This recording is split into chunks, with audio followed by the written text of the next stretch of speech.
Et là, Sylvain, tu nous parles de la catégorie des véhicules utilitaires sport intermédiaires à 2 rangées. Catégorie importante dans le marché. Oh!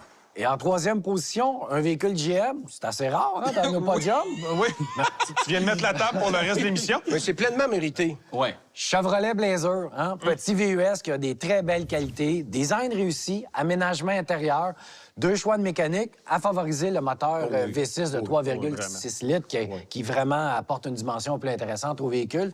Mais dans l'ensemble, le Blazer est un des produits les plus intéressants chez les VUS du constructeur. Et puis là, en plus, on peut commencer à se procurer la version électrique. Là, Ouais, au compte-gouttes. Non, mais quand même, au moins, on commençait un peu. Qui n'a de similarité que le nom, là, parce qu'on s'entend. Je suis d'accord, mais Mettons je que la voulais le dire. proximité n'est pas comme un F-150 et un F-150 Lightning. Non, là. pas vraiment. On n'est pas là. OK, On n'est deuxième pas là. position. On est ailleurs.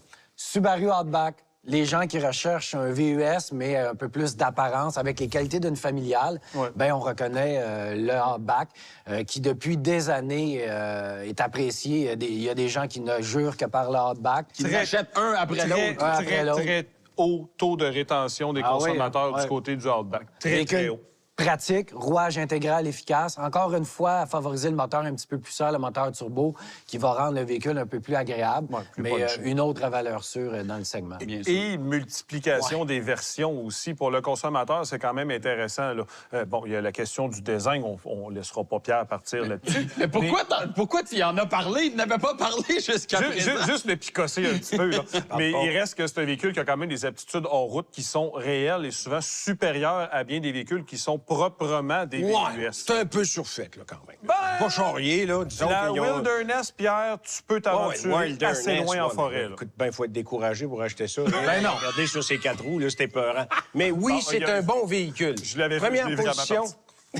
Première position, ben on revient avec un autre choix très logique et c'est le Honda Passport. Eh oui.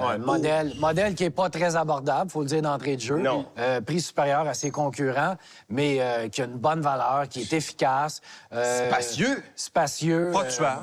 Exact. Les fonctionnalités sont C'est un là. vrai VUS. Exact. Oui, c'est un vrai VUS. Oui. Avec des bonnes capacités en route, dues à son notamment son rouage intégral Livité M4 qui fonctionne très, très bien. Oui. Si on y va avec une version Trail Sport, en plus, on a des aptitudes en route qui sont encore supérieures. Donc, oui, c'est un produit qui mérite sa première position. Voilà. Ben, écoute, je pense que ce sont des véhicules qui, effectivement, je pense qu'ils sont aussi très populaires chez nous. Hein? Ouais, ben c'est ça l'affaire, c'est qu'on Trop parle du populaire. Honda Passport, qui est un véhicule, bon, première position. Puis encore une fois, comme le Blazer, c'est un véhicule qu'on a nommé souvent en première position. Si on regarde les années passées. Bon, oui. Mais hélas, c'est un véhicule qui est très peu disponible. Le constructeur le rend très peu disponible. Fait ils ont un bon produit, mais il n'y en a pas de disponible. Et ça, c'est vraiment dommage. Oui, c'est parce qu'on favorise un autre marché, peut-être. aussi. Peut-être, les On sait États-Unis, ce serait pas étonnant. Puis il y a autre chose de dommage aussi, c'est que du côté de chez Honda, on délaisse de plus en plus les versions qui sont plus abordables. Donc, on est de plus en plus élitiste au niveau des versions pour les consommateurs, ce qui fait que les prix montent. Donc, c'est un point qu'on pourrait aussi critiquer du côté de chez Honda. C'est le principal reproche au Passeport. C'est vraiment son prix, qui est par élevé. rapport à la concurrence. Il peut être très intéressant, mais lorsqu'on le magasine, puis on arrive chez le concessionnaire à sortir notre financement, on fait le saut partout. Des fois, c'était peurant. ça peut Mais coûter cher, là. c'est quand même le numéro Exact. 1.